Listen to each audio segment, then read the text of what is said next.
आज हम हिंदी व्याकरण के अंदर विशेषण के बारे में पढ़ेंगे। विशेषता बतलाने वाले शब्द ही विशेषण कहलाते हैं। विशेषण के प्रयोग से व्यक्ति वस्तु का स्वरूप प्रकट होता है, अर्थात उसमें भाषा की जो प्रभावशीलता है वो बढ़ जाती है। अब उसकी सबसे पहले परिभाषा देखेंगे। ऐसे शब्द जो संज्ञा या सर्वनाम की विशेषता बतलाते हो उसे अपन विशेषण कहते हैं। विशेषण जिस शब्द की विशेषता बतलाते हैं वह शब्द अपन विशेष्य कहलाता है। जैसे नीला आकाश, छोटी पुस्तक, भला व्यक्ति। इन उदाहरणों में जैसे नीला, छोटी, इन भला, ये शब्द विशेषण हैं, परंतु आकाश, पुस्तक एवं व्यक्ति है वो विशेष्य है। विशेषण 5 प्रकार के होते हैं। सबसे पहले गुणवाचक विशेषण, संख्यावाचक विशेषण, परिमाणवाचक विशेषण, संकेतवाचक विशेषण और व्यक्तिवाचक विशेषण। सबसे पहले अपन गुणवाचक विशेषण पढ़ेंगे। ऐसे शब्द जो किसी संज्ञा या सर्वनाम के गुण, उनके दोष, उनके रूप, रंग, आकार, स्वभाव अथवा दशा का बोध कराते हो वे सभी गुणवाचक विशेषण कहलाते हैं। जैसे उदाहरण अपन देखते हैं कि पुराना कमीज। अब इस उदाहरण में कमीज कैसा है तो कि पुराना है। काला कुत्ता, कुत्ता है वो काला है। मीठा आम, आम है वो मीठा है।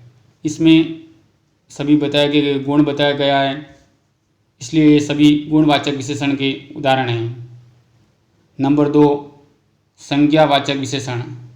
ऐसे शब्द जो किसी संज्ञा, सर्वनाम की निश्चित या अनिश्चित संज्ञा का बोध कराते हैं वे संज्ञावाचक विशेषण कहलाते हैं। ये 2 प्रकार के होते हैं। नंबर 1, निश्चित संख्यावाचक विशेषण। इनमें संख्या निश्चित होती है, जैसे 1, दूसरा, तीनों, चौगुना। एक उदाहरण अपन और लेते हैं। जैसे कक्षा के अंदर 40 बालक पढ़ रहे हैं।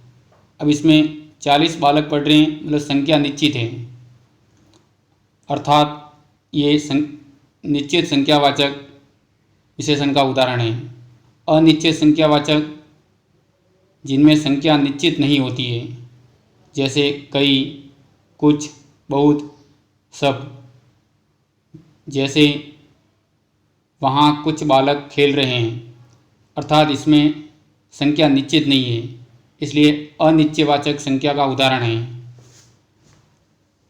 नंबर 3, परिमाणवाचक विशेषण।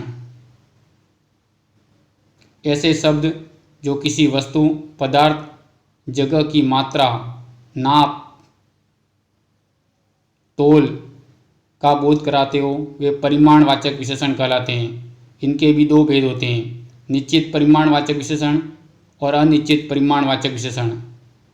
निश्चित परिमाणवाचक विशेषण में नाप तोल की मात्रा निश्चित होती है, जैसे 2 लीटर, 5 किलो, 3 मीटर आदि। अनिश्चित परिमाणवाचक विशेषण में नाप तोल की मात्रा निश्चित नहीं होती है, जैसे थोड़ा, बहुत, कम आदि। चौथा, संकेतवाचक विशेषण।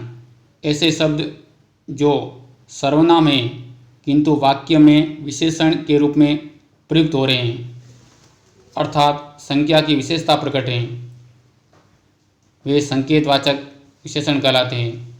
मूल रूप से ये सर्वनाम ही होते हैं, इसलिए ये विशेषण सार्वनामिक विशेषण भी कहलाते हैं।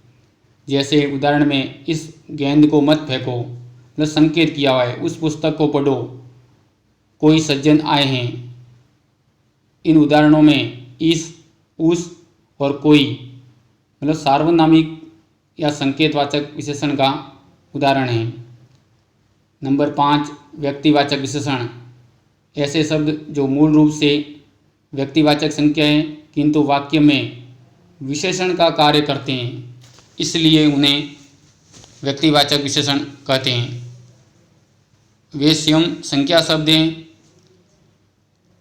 किंतु वाक्य में अन्य संज्ञा शब्दों की विशेषता बताते हैं, जैसे बनारसी साड़ी, कश्मीरी सेव, बीकानेरी भुजिया।